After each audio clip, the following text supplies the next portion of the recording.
Chez Bissou Télévision, chaîne Oyo Kokani Naï. Mais tu ne peux pas être en relation dans Zambé, ce qui est hôtel exact. Parce que hôtel Ndebisika, Batubakutanaka dans Zambé là-bas. Maintenant, ça c'est du fait. Je suis passé à magie, je suis passé à Kindoki, je suis passé à force Moko Boy, Oyo, et qu'on a famille na bango. Oui, dans ma famille aussi, il y avait une brise. Il faut briser. Si tu ne brises pas, même si tu as le Saint-Esprit, ce qui ont brisé d'abord le corps. Tu vas briser, c'est là où il y a la différence entre un appelé et un moto nzamba bengide. Tango yesozo benga banjimi na ye alobi ya liboso bo bandela na kati ya ndako na famille. C'était pas seulement évangéliser, mais c'était d'abord planifier, restaurer, renverser la force mystique. Pour ceux qui ont renversé, attention ceux qui ont poto. Bakobenda yote. Très bien, oui, oui. Bengo monaka mutu mususu ki akei poto azongi akei kokufela kana mboka na ba. Parce qu'il n'avait pas encore brisé cette force-là. Oui, j'avais vu, il y avait des attaques et des menaces terribles. Mais comme moi, l'esprit m'a appris que, à ceux qui n'ont moni le papa, n'a moni maman, n'a moni ba tantine, ba zo bondi sangai, mingi moli mon santo si atangi singa, ngai na mona kabatu anate, ngai na mona kakebaza ba enveloppe o ba utiliser. Komona kolo abimela kwa wapi? Abimelinga na bonzoto boyete parce que Christ est l'esprit. Aye kobimelanga na kati ya nzoto d'un grand homme de Dieu. Aye bisinga ke ezanga. Vous comprenez? Jésus c'est l'esprit. Il est venu comme ça mais dans nzoto. Il est venu dans un corps d'un grand homme, personnage de Dieu. Nde na ye komona lobi ngai Christ. C'était dans un rêve ou des tout fanny? Non, c'était comme ça. C'était comme ça. Il le voit vision. Oui, je l'ai vu. Comme ça, j'étais assis, à Moni, Moutouanaye. C'est pourquoi on a eu Sagabato, Nazo et Sabaton, ce que mon Moutouakoufi, ou bien Papa Nayo, ou bien Moutoumoko, dans le quartier, Kolobaka Kateke, c'est l'esprit des morts. Oh, il y a visité. Dengele na komi comment on a battu belé ceux qui ont l'allé au moni maman, assis à Kofi, aïe, au Fadi, na yeza esprit des morts, non. Je crois Zoloba, Makambonga na Zoloba, Yopeloba, Azoloba, Bazana Banyoka, Ngana Lobi, Bazana Banyoka. Banyoka wana ngaipe na lobi banyoka wana tango ekokola do répéter ba eko baluka ekoboma bino babokolaka banyoka te. Et maintenant quand il y a zoloba ngaipe na zoloba na bandaki koloba makambo na bandaki komona makambo na bandaki komona na bandaki koloba siko yeko simba ngana loboko ayibisinga ngana zan pembeni na yo mikolonos na za Jésus Christ komito c'était pour na transport nanga nakei na pesio message à repentance ya bato ke babongo la mitema jamais mutoko koboko la nyoka nyoka ça Satan si tu vas vivre avec Satan fin du compte koboma yo. Troisième jour aye jour ya mibale tango aye a koti singa siko na kati ya rocher na moni rocher munene rocher wana ba ezalaki lokolo hôpital ba docteur ba to ezalaki na ba to banda kobela siko tango to koti na ye na bandi ko kanisa kete na zobela pe ba pesa nga ba kisi siko ba binga nga ba zo pesa nga kisi te tozo tambola kaka na ye ti après na moni net to lumeli na kati ya rocher wana ezalaki ya kofanda ka boy to yesiko ye kobima na ye ngai na lati sutani ya pembe na lingenda na maboko bato bazaki bada bazo beta maboko bazo siko ye ko yebisa nga ke na pesio pouvoir ya ko guérir. Troisième jour, don ya guérison. Troisième don wana ayebsinga que je te donne les dons de la restauration. Ça c'est dans les domaines spirituels parce que c'est un don. Au bateau bébé kaka don des miracles don, mais il y a un don de la restauration. C'est-à-dire c'est ce que Jésus même faisait, c'est pour restaurer. Chez Bissou Télévision, chaîne Oyo Kokani Naï. a dit que orphelin akoye babongo na kosepela te na mois o ya décembre. Tin, bokosi, bozali bongo motema mabe. Tala, Fondation Vida, oyo ezali bongo dirige na engambe mwasi atona mayele pebonya na bolingo ya bomama kati na ye babengi ye bongo Emily Seti Mainga mwasi nzambe mwana ya Canada ya tongo balance bongo opération sunga orphelin na mois o ya décembre ekosi la bongo le 20 décembre pour na koyeba bongo na ko récolter ba contribution na bino nyonso soki olingi otinda lisungi na yo. Les lots na banda qu'on a bino ko frapper pour na aide. Donc tu as besoin de soutien na bino avec $1 tu peux sauver une vie. Alors en plus de cela tu as besoin de soutien na bino bilamba, chaussures, bajouer. Donc ceux qui besoin nango bo hésiter ko contacter ngaite na numéro na ngai ezali 647 533 43 10. Soki ya solo ozalaka na motema ya bomoto sala lokola mama Emily Seti Mainga mwana ya Canada ya tongo na $1 na yo ya pamba okoki kosunga mwana ayeba pe na kobika.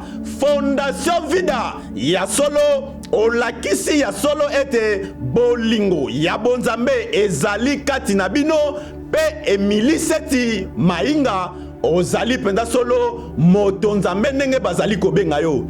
Pour coller l'utile à l'agréable, awa na Kinshasa délégation moko ya Fondation Vida bakitaki bongo na commune ya Kisenso na orphelinat La Miséricorde.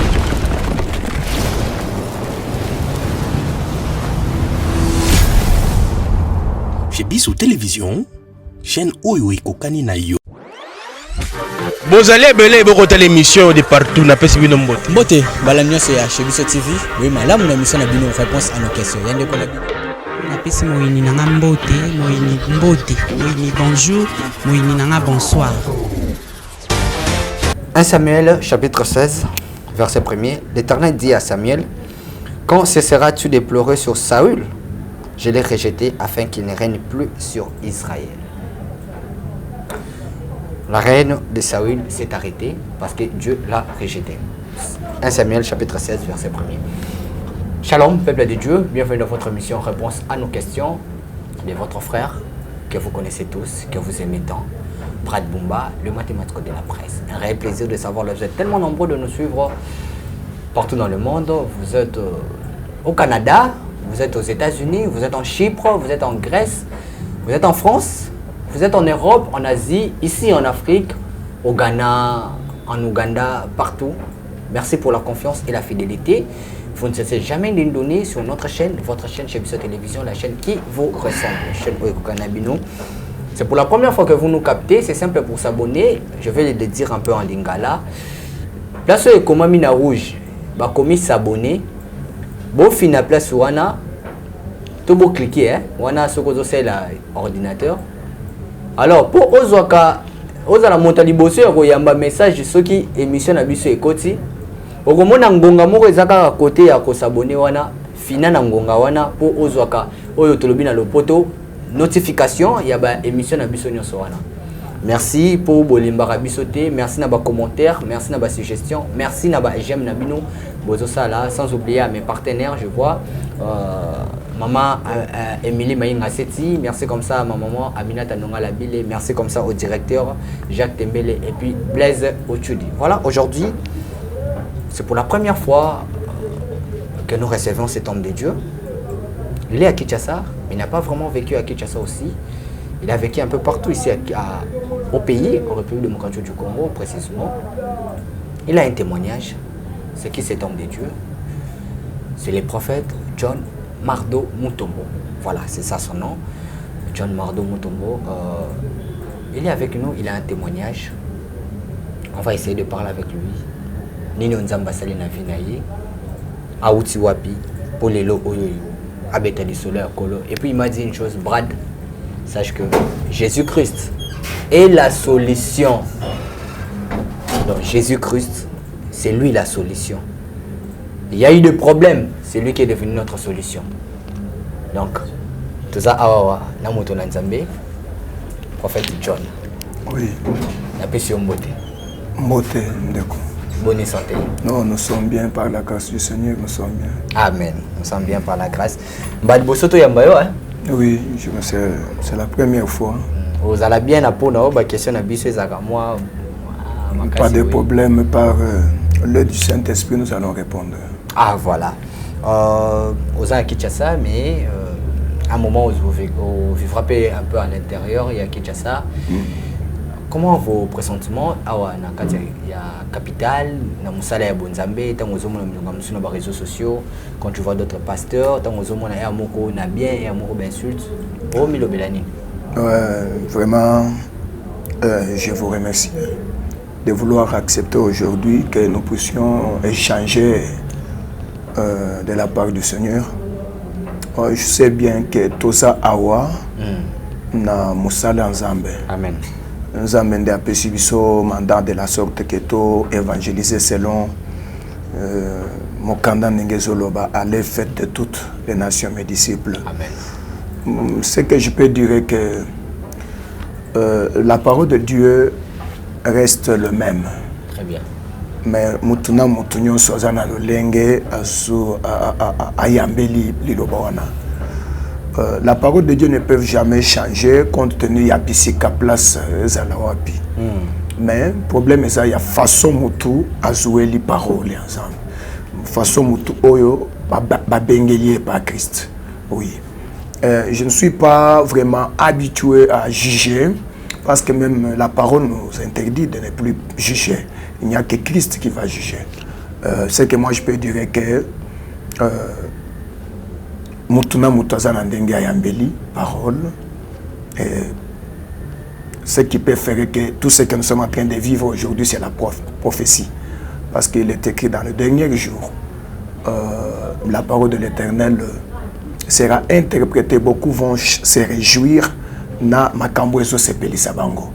Bako boaka, bako longolo mususu. Donc chacun va se focaliser sur Bazia Oyazo sepelanango. Bon, c'est comme ça, c'est la prophétie selon ce que Christ avait dit. Voilà, c'est la prophétie selon Christ, comme il avait dit. L'homme de Dieu. Vous avez équipé mon tout. Oui. Avant le bien mon prophète. Vous avez équipé dans mon vie mon avant que la benga yo. Mais tu as besoin d'une histoire là yo. Ndengeni ko la benga ka. Merci beaucoup. Pour les bandes de Bissina Brad. Yes, c'est une solution. Oui. Ce que je peux dire concernant Mutuna na Yuezake, Bissonyo Sotoza et Kela Moyanzambe. Amen. Toza ko appartenir à Nzambe loko la père. Mais Nzambe na kati ya ba oyakeli ayeko pona. Batu oyaponi de la sorte que asala na bango musala na ye. Donc nous étions tous des créatures, mais tango tobotami, on ne savait pas ce qu'on va devenir. C'est ça. Parce que l'appel d'abord, il y a un temps, Dieu crée quelqu'un déjà avec un talent. Talent wana mutozo botamanango. Exactement où il y a ekokoma de la sorte que talent wana et bimana pour ça va découvrir encore. Oui. J'ai traversé aussi dans des étapes de l'ignorance. Voilà. Ça, on peut dire que l'ignorance, parce qu'une fois, quand tu n'as pas encore crié, tu n'as pas encore reçu Christ, tu es ignorant.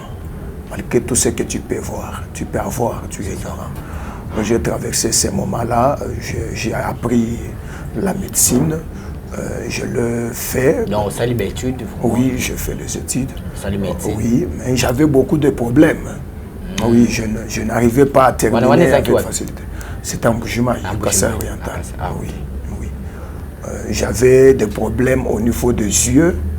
Vous pouvez étudier, donc le temps où il faut que vous puissiez maintenant vous défendre, il faut avoir un problème de la vision. Aïe.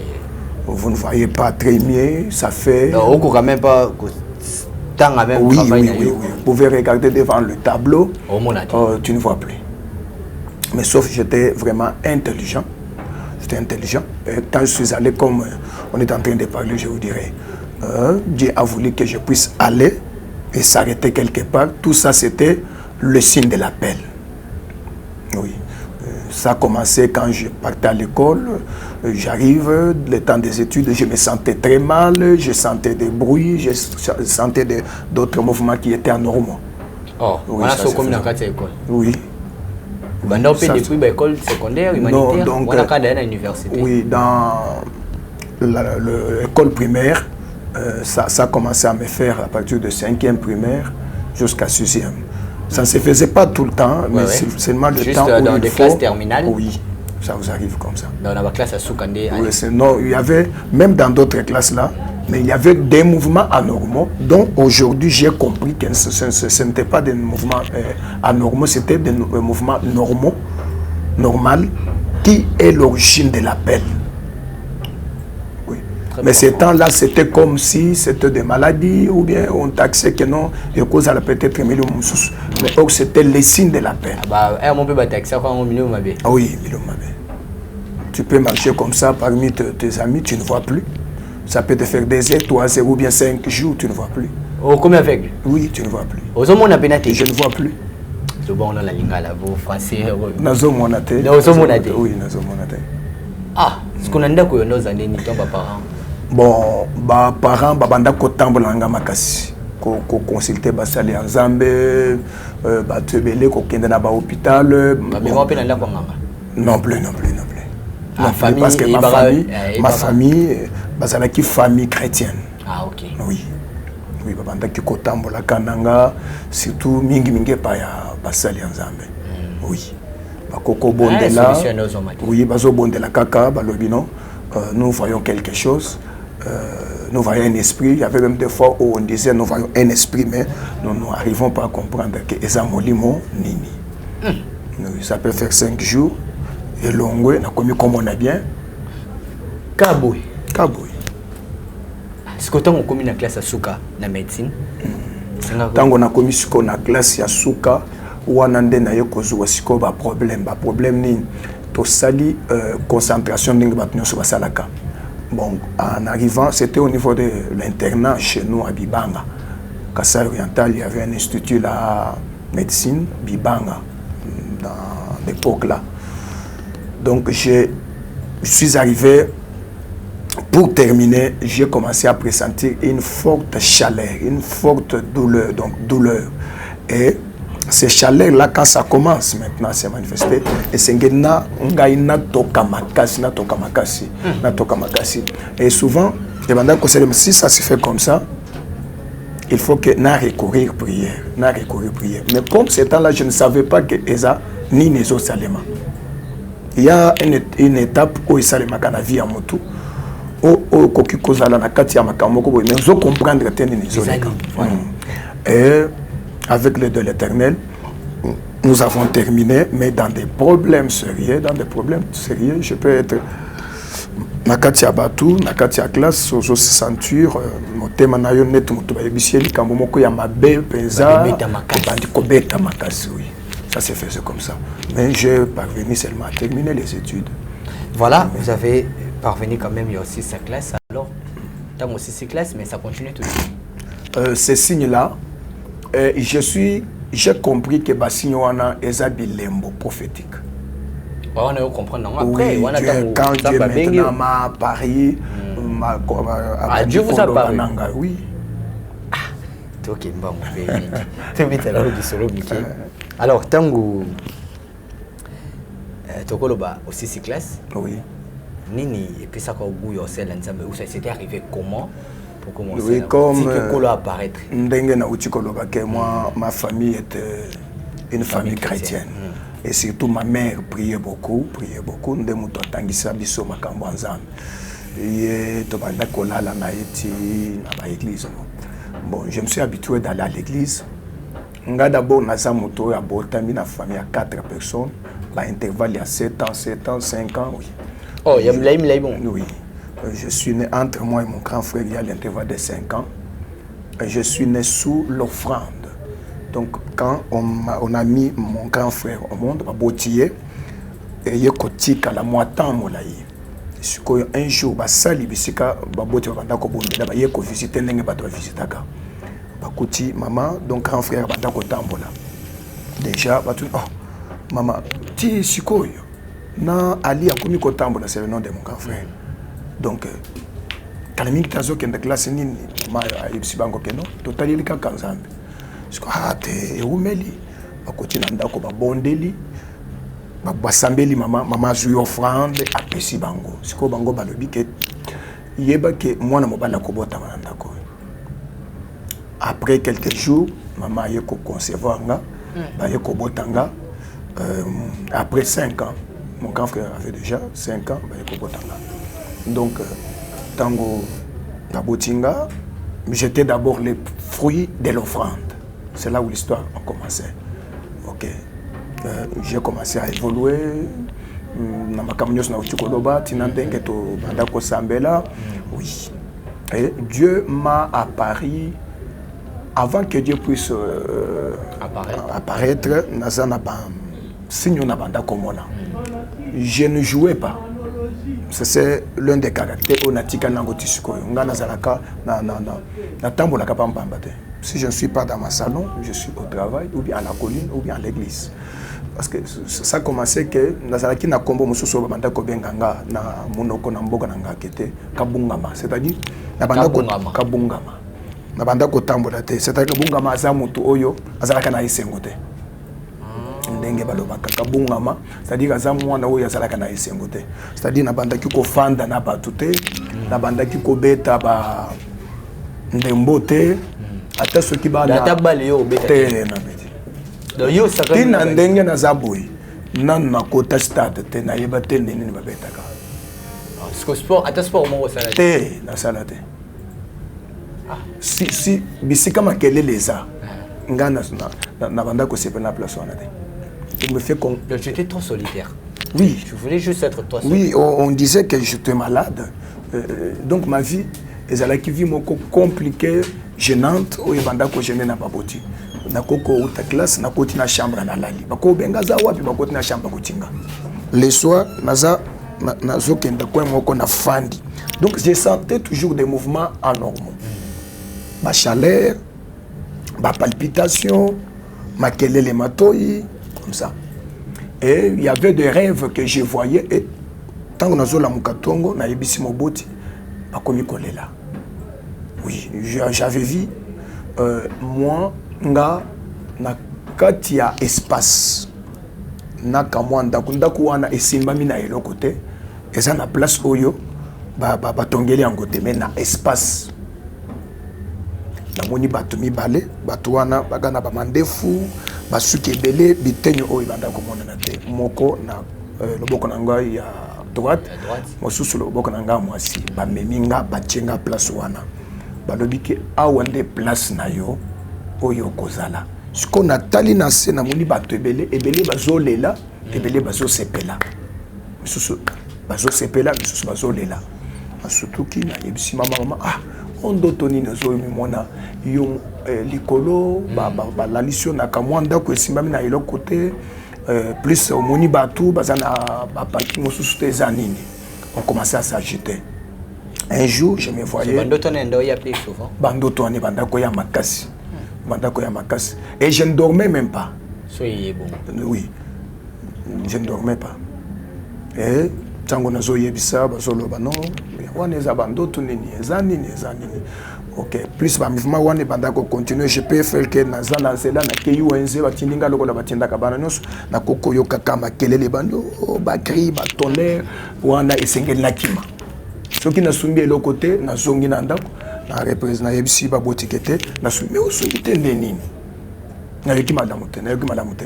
On pensait que peut-être j'ai un problème ya mutu ou bien mon no ezamili mo mabe ou bien ezamili soto ki ça.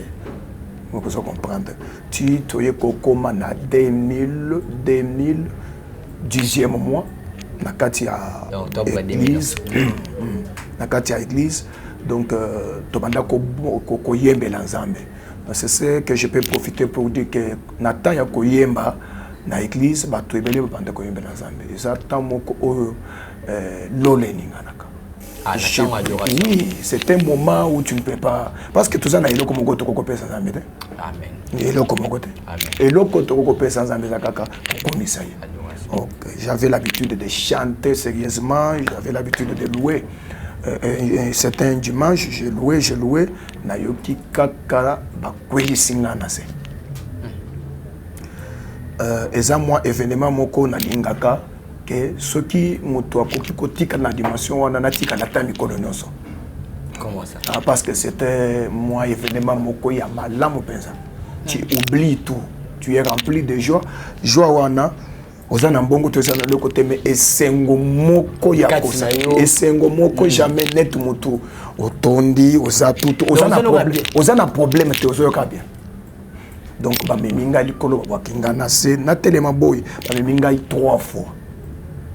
L'esprit mo zo me mozo boa ko na zo comprendre te bazo me makaka ngai bazo bokanga na se bazo bokanga na se esengo wana tondi net ya kolela net ya koseka jour wana mobimba na tikalaki net mutu eloko mosusu elongwe kati nanga mosusu yeko ekoti 2000 ans 10e mois nde mokolo ya liboso ya kopresenter sikoyo mouvement wana ya bien mouvement wana tango ye bato ebele sikoyo bande kotuna eza nini ekozala diamba ekozala langwe ekozala nini bon pas nous besoin contexte parce que sikoyo ebandi kosala ngai à chaque jour chaque jour de prière même dans la maison ça commence à me faire comme ça je sors la nuit nazobima butu nazoyemba makamoko ezosalema bon na tongo bazoyebisa ngai mosusu nazo comprendre nazo kangango na mutu même mosusu nazoyeba te.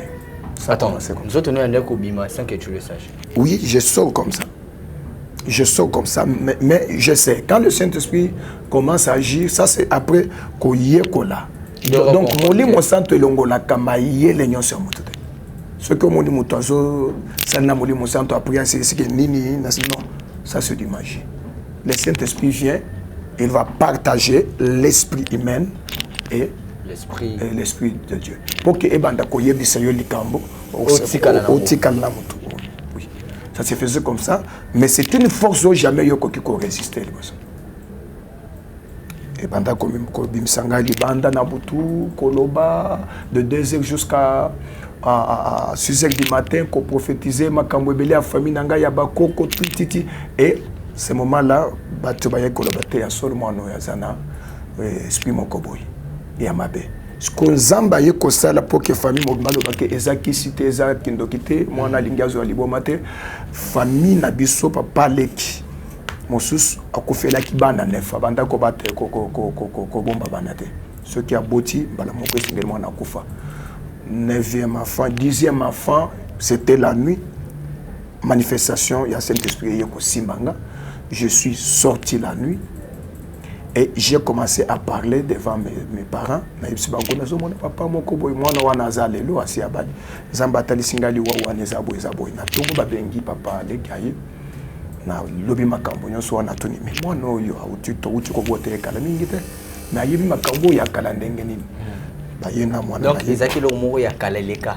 Lokola balien moko boye. C'est-à-dire Dieu a voulu que a fait confirmer famille nanga ke naza na libomate. Naza na manadi ya motute naza ndokite nde ayeko bimisa likambo na kati ya ndako papa mosusu papa leki oya kofela ki bana akofeli bana 10e alinga ki akofa nde nzamba ayeko bimisa na ngasi ekre wana na lobi likambo wana pe bandimi na sambeleli mwana wana ko banda mwana wana timi bale ba ko bota masima na ye bazana buma ma famille maintenant on complique non c'est le Saint-Esprit. Est-ce que vous savez maintenant s'il y a bitumba ya famille na Omorope? Ah, vraiment. Je voulais vous rassurer, tu ne peux pas être un leader sans d'abord triompher ta famille. Oui. C'est pourquoi dans le baka batebele au balobaka au mostali ensemble comme on a makambo ndako na été ya famille na non c'est la soeur c'est un homme de Dieu d'abord pour que aucun de la nation et zo bande d'abord na kati ya famille. Pas na yo mo. Na bino na mboka na bino. Oui, j'aime Dieu. Mais je voulais seulement signaler à tout le monde que s'il y a des forces ou des puissances, il y a Koluka et Sengel Koluka Nzambe. Amen. Nzamba yebisinga makambo ebele oyeboma ba papa esilisa ba papa Nzamba yeko yebisanga origine papa akufa. Ayeko kufa après akufi origine wana. Nzamba yeko yebisanga etali loko ba. Na bato o bazalaki à la base ya situation wana bakufi. Nde siko Nzamba fongolinga. Il y avait des liens. Il y avait des liens, oui. Oui, c'est que même yo mon père oui, oui. C'est-à-dire qu'il y avait une force que non. Toi, mon côté qui koye bana, mon côté côté. C'est pourquoi na zoloba. Ah donc mon côté. Attends ce que vous en donnez. C'est pourquoi na zoloba principe nanganga na dobaka Jésus-Christ aza homme des solutions. Yesu akoki kopona mutu na kati ya kindoki moko magie moko me abimisi mutu wana kweyisi na kokweyisa force mystique wana.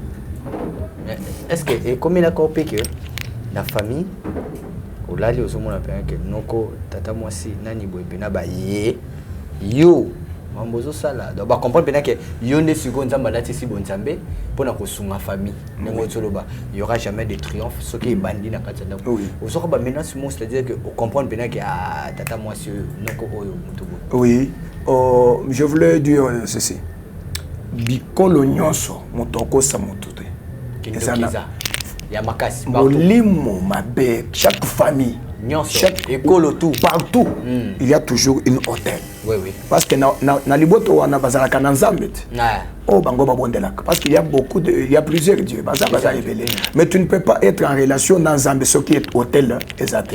Parce que hôtel nde bisika bato bakutana kana nzambe là-bas. Maintenant ça c'est du fait. Susu bazana magie, susu bazana kindoki, susu bazana mwana force moko boy oyo et kozaka famille na bango. Oui, dans ma famille aussi il y avait il faut briser l'hôtel. Il faut briser. Si tu ne brises pas, même si tu as le Saint-Esprit, ceux qui ont brisé d'abord le Coran. Tu vas briser, c'est là où il y a la différence entre un appelé Namoto Nzamba Bengide. Quand vous soyez benga bandimi na ye alobi ya liboso bo bandela nakati andako na famille. Ce n'était pas seulement évangéliser, mais c'était d'abord planifier, restaurer, renverser la force mystique.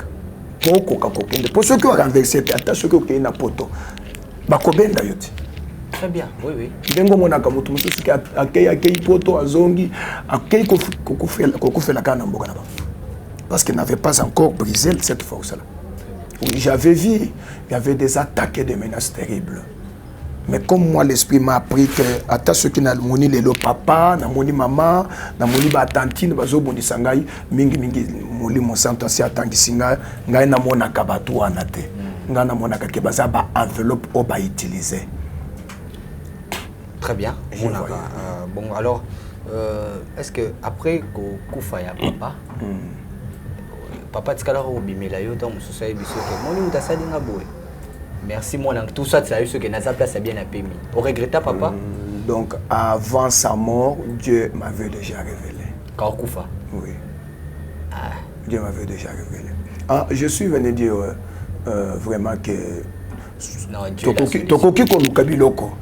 Mais eloko mon côté m'excuse pour dire eloko nzambe ke eloko. Nakoloba ke nkuya mon côté elekinzambe. Parce que tu peux chercher ma casse mais ma casse soit en bon terme mais ezobo maban ezobo mabas et péché mais ceux qui mbala mokoyo o yambanye par Christ Christ a commis zambe na yo akolobe la famille bakobate la paix famille. Gloire à Dieu. C'est pourquoi la Bible dit qui croit sauvera même sa famille. Très bien. Ça se diffère avec d'autres forces. Cause aux forces, et ça n'a eu en bon terme, mais ils ont ils ont compliqué. Mais ça, ce que vous en avez à Batelio, Bananayo, à l'acquisition ma cambonio sur la famille. Ah oui. Oui, c'est là où il y a l'influence. Dieu m'avait déjà révélé, mon père va mourir. Après, il y a des choses qui vont se faire. Très bien. Alors, les lots oyo, au Bengali, au Romain d'Akomona, ma prophétie copie ça, ma camboto, mais. Normalement, vous avez quitté un encadreur. Oui. Pour y aller, tu as ça. Donc, tout le monde qui na comment na kolo abimila kwa wapi? Nini? Comment na kolo? Ningo baiki. Oui, oui, oui, oui. Samba abimila kio. Wana kana ndako ba parents, tout wana côté déjà ce qu'on est. Non, j'étais encore chez nous, dans la qui ce soir. Après l'esprit, après j'étais encore chez nous. Quand vous étiez chez vous, est-ce que vous avez un encadreur au mon côté à Bassala Nzambe? Encadreur nanga ezala ki pasteur ya papa pati. Na banda ko kende lokola motinyo saso yo ka parole, pasteur nanga. Vous avez Mbappé dans l'église normale, mais pasteur comme ça encadré. Oui. OK. Ok. Problème d'encadrement, berger, pasteur, oui. Tu vas me dire que tu la bandini. Tu as sambe là, tu as un pasteur, tu as un pasteur, tu as un mouli. Nde Christ a yekobi melanga. Abimelinga na bonzoto boyete parce que Christ est l'esprit. Ayekobi melanga na kati ya nzoto d'un grand homme de Dieu. Ayebsinga ke ezanga. Vous comprenez? Jésus c'est l'esprit. Il est venu comme ça mais dans nzoto. Il est venu dans un corps d'un grand homme, personnage de Dieu. Il est venu après avoir parlé avec moi parce que c'est un grand baoba. Moto ya yebani na mokili mobimba Congo mobimba église na yende to banda ko bondela mutombo wa chibangila mutombo wa chibangila tatu mutombo mingi wa tatu mutombo oui si akufaki déjà nde na ye komona lobi ngai Christ. C'était dans un rêve ou nde to fani? Non, c'était comme ça. C'était comme ça. Et le roi vision. Oui, je l'ai vu. Comme ça j'étais assis na moni moto anaye. C'est pourquoi na yebisa bato nazo yebisa bato mususu ke soko moni moto akufi ou bien papa na yo ou bien moto moko na quartier kolobaka kateke c'est l'esprit des morts. Oye ko visiter yo. Ndengele na komi komona bato ebele soko lali o moni mama asi akufi aye ofandi na yeza esprit des morts non. Ce n'est pas ça. Il faut savoir. Ah donc si ça te que soko moni moto mo bozaki na yeza esprit des morts. O moni amina yo akufaki kala ye bofandi na yeza esprit des morts non. Dans quel contexte ayaki? Au moni ndeni. D'ailleurs ton moni pasteur wana yé grand homme de Dieu. Oh wasi akofi. Tatu mutombo. Alobi ni. Alobi ateli msinga pembeni naye. Siko ya la kisinga ndala bato yo. Ye nanga to zalaki likolo ya ngomba. Azolo batala bato nazota la bato wana. Bazana banyoka. Siko azoloba makambonga nazoloba yo peloba. Azoloba bazana banyoka ngana lobi. Bazana banyoka. Banyoka wana ngai pe na lobi banyoka wana. Tango ekokola. Donc répéter Eko baluka ekoboma bino. Baboko laka banyoka te. Et maintenant quand il y a zoloba ngai pe na zoloba na bandaki koloba makambo na bandaki komona. Makambo na bandaki komona na bandaki koloba. Siko yeko simba ngana loboko ayibisinga. Ngana zan pembeni na yo mikolonos na za Jésus Christ.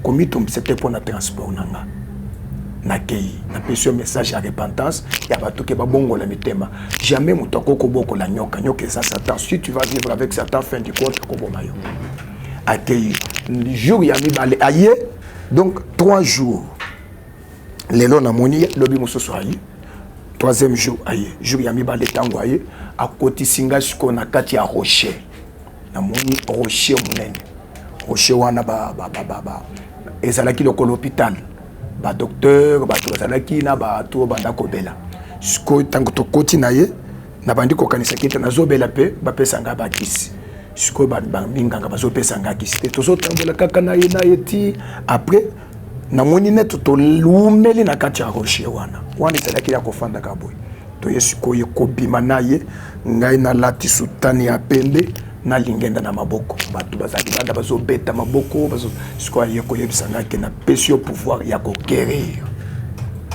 3e jour don ya guérison. Don ya guérison 3e don wana ayebsinga que je te donne les dons de la restauration. Ça c'est dans les domaines spirituels parce que c'est un don au bateau bébé ba yebikaka don des miracles don mais il y a un don de la restauration, c'est-à-dire c'est ce que Jésus même faisait, c'est pour restaurer. Dans les dons de la guérison, il y a le miracle, il y a tout. À Pessingaï, 3e jour, à Yekoya, j'avais un enfant dans ma maison, qui était malade, qui souffrait à Pessingaï. Aujourd'hui, je suis venu pour guérir ton fils, ta fille. Oui, à guérir à Pessingaï, Nakoya li susute. Nakoya li susute, yotikala na message on appelle ça qui yo. Je suis Jésus-Christ de Nazareth. Accueilli ici. Gloire à Dieu. Merci beaucoup. Après, par après, tu fais des signes de si les sikoyo na komi ko solola na Nzambe makambo wana ndenga yekomona même si je peux prêcher sur la puissance nani je ne peux pas terminer sans parler pour la repentance. Très bien. Je ne peux pas terminer pour la repentance. Un bon témoignage. La vie que les amours vont continuer mais tu as aussi en tant que journaliste, moi d'investigation, mon loulou moi je dis l'église c'est quoi kolongwa Mbujimai, Anna qui chasse au platin église. Oui, tous en a Église Église Paroisse César Ebélé, Église César Centre d'évangélisation des œuvres spirituelles. Et ça, vous êtes plus dans la spiritualité. Mais dans notre temps ici, c'est la spiritualité. Dieu a travaillé comme Père, il est venu travailler comme Jésus-Christ, comme Fils, oui. Aujourd'hui, c'est l'Esprit. Oui. Sans l'Esprit, il n'y a pas Dieu. Même Jésus-Christ dit que l'heure vient, il est déjà venu, où les vrais adorateurs adoreront. Très bien. En vérité, hein? En esprit. La spiritualité, tokolo bakende bilé nabiso. Sans l'esprit, aux alocaux, les autres, les angapem, les angipem. Donc, la parole, c'est ça, moi, belé. Oui, c'est ça. Awa, tous en a 4 ans de Tortiko Fongola. 4 ans. Non, non, ça c'est un papa là. Quand Dieu m'a appelé dans l'église, c'est appelé Ndebisika, consacré. Donc, je suis l'offrande qu'on a. Si on a Koli, Nabimi, Naikokota Sikona église, au papa Wanasi Akoufi, papa Kabengela, Joseph Akoufi, Nde Ayeko consacré. Ah, ok. Très bien. Alors, tu as tout ce comme qui maintenant tu as du Solomon qui au église comment on a ça centre d'évangélisation des œuvres spirituelles. Ah voilà. Na c'est au sens. Na Kinshasa 4 ans déjà. Oui. Adresse César Tom Soubato la biso ba Adresse César na 4e mairie. Ah yo posa limité. T'es des bonhommes. Ah chance. Na kasi yo posa pa bato ba finga na limité. T'es bato na ba o ba finga ka wana parce que bazana molimo nzanto. Si tu non, comment tu peux ingérer quelqu'un parce que tu as le Saint-Esprit, Mouli Monsanto, Sengele, Monsieur Kewazana, Mouli Monsanto. Aujourd'hui, finga parce que. Tu as dit que tu trop limité. Non, non. Il faut pasteur, tu trop limité. Je ne suis pas. Nazamoto a soutenir ma bête. Mais nayebi que. Mais yo mo po yebi que na limité ma bête. Non. Nakolo ba ma bête ce qui na moni angote. Ce qui nzamba révélé ngaide. Si le a révélé a révélé nos bombi un jour nzamba rolaki yo moko solo ba même la famille makambu tout donc place tout implanté logo kola rolaki so aux environs pour protéger oyebi et donc comme soso to komi ko lukaba problème na batu pe ko baby sa valeur ya Christ. Nous ne sommes pas permanents parce que Élie était un prophète talentueux mais un jour mon aki moi ça zoya cette femme de distinction a ici mosali na yeke kendo tuna mwasi wana azana problème zamba yibisingali kamuna ete. C'est-à-dire nous sommes pas permanents pour que nous connaissions toujours monde. Azaba mais zamba yibisingali. Oui, zamba yibisingati bakoza là maintenant nous zamba yibisingali. Je me réserve. Aux autres spirituels. Azomeka ko binisoma. Non. Il faut que je parle ce qui zamba tansinga. Gloire à Dieu. Alors Milou les colonie. Ça il nous reste une seule jour, c'est demain. Jeudi, de Tokobanda. Jeudi le 21. Ok, je pense que Tokolobe da Temoko Miyamakasi. Oui, exactement Temoko Yamakasi. Oui, nous allons parler sur l'homme dans le plan de Dieu et sa mission. De la mission de l'homme et l'homme dans le plan d'après le plan de Dieu. Et puis sa mission. Et sa mission. Ah, vraiment. Voilà, ça est fini pour aujourd'hui. Merci beaucoup l'homme de Dieu.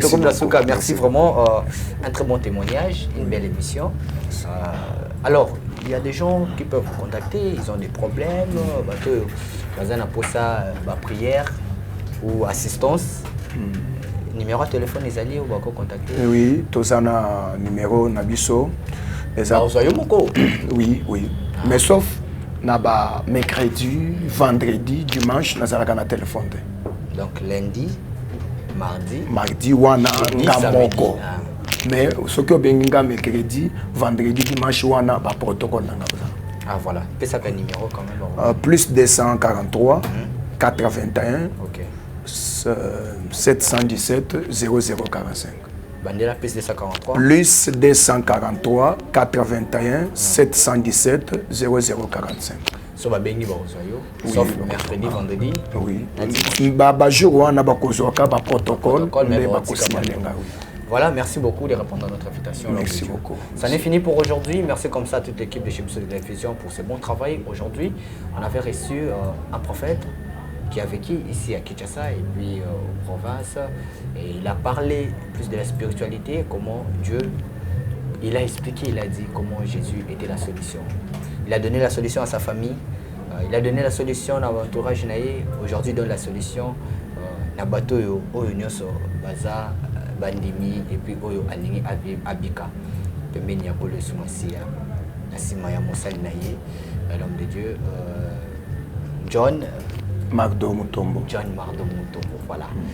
Pour nini John Mardo Mutombo? Yo mo yeba signification. Oui, eza kombo nyonso ata kombo na yo. Tewa yo no John Mardo. Nde nazoloba ata ya yo wana eza na musala. Ya eza musala. Oui, eza na musala. Mutombo te eza famille. Oui. John Mardo. John, c'est un révélateur. John, c'est pas oui, ah, voilà. C'est un révélateur. Mutoba tobola miso. Mais abandaki omoda plus que tango saraki na miso. C'est un voyant. Très bien.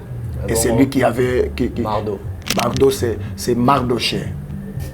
John Mardoché Mutombo. Oui. Mardo. Donc c'est-à-dire ça comme on a oyebi Mardoché sa sentinelle. Ça joue toujours le même rôle. Donc un voyant en même temps c'est un sentinelle. Donc Ozomona, Ozo babani. Oui, quand tu vois c'est pour informer, oui. Très bien, merci beaucoup l'homme de Dieu. Merci. Et c'était ça, c'était son témoignage. On a eu à voir ce témoignage. On se retrouve prochainement pour un nouveau numéro. Si vous avez aimé, likez, commentez et surtout vos suggestions nous feront énormément du bien. Si Dieu ne revient pas, on se retrouve très prochainement pour un nouveau numéro. Restez toujours scotchés dans nos programmes sur votre chaîne éducative professionnelle chez Bisso Télévision, la chaîne qui vous ressemble. Au revoir. Chez Bisso Télévision, chaîne oyo ekokani na yo. Qui a dit que orphelin akoye babongo na kosepela te na mois oya décembre? Tin, bokosi, bozali bongo motema mabe. Tala, Fondation Vida oyo ezali bongo dirigé na engame mwasi atona mayele pebwanya na bolingo ya bomama kati na ye babengi ye bongo Emily Seti Mainga mwasi nzambe mwana ya Canada ya tongo balance bongo opération Sunga orphelin na mois oya décembre et kosi la bongo le 20 décembre pour na koyeba bongo na ko récolter ba contribution na bino nyonso soki olingi otinda lisungi na yo lelo toyena bandako na bino ko frapper pour na koluka aide. Donc tu as besoin de soutien na bino avec $1 tu peux sauver une vie. Alors en plus de cela tu as besoin de soutien na bino bilamba, chaussures, bajouer. Donc ceux qui besoin nango bo hésiter ko contacter ngaite na numéro na ngai ezali 647 533 43 10. Soki ya solo ozalaka na motema ya bomoto sala lokola mama Emily Seti Mainga mwana ya Canada ya tongo na $1 na yo ya pamba okoki kosunga mwana ayeba pe na kobika. Fondation Vida ya solo olakisi ya solo ete bolingo ya bonzambe ezali kati na bino pe Emily Seti Mainga ozali penda solo moto nzambe ndenge bazali kobenga yo. Pour coller l'utile à l'agréable, awa na Kinshasa délégation moko ya Fondation Vida bakitaki bongo na commune ya Kisenso na orphelinat La Miséricorde.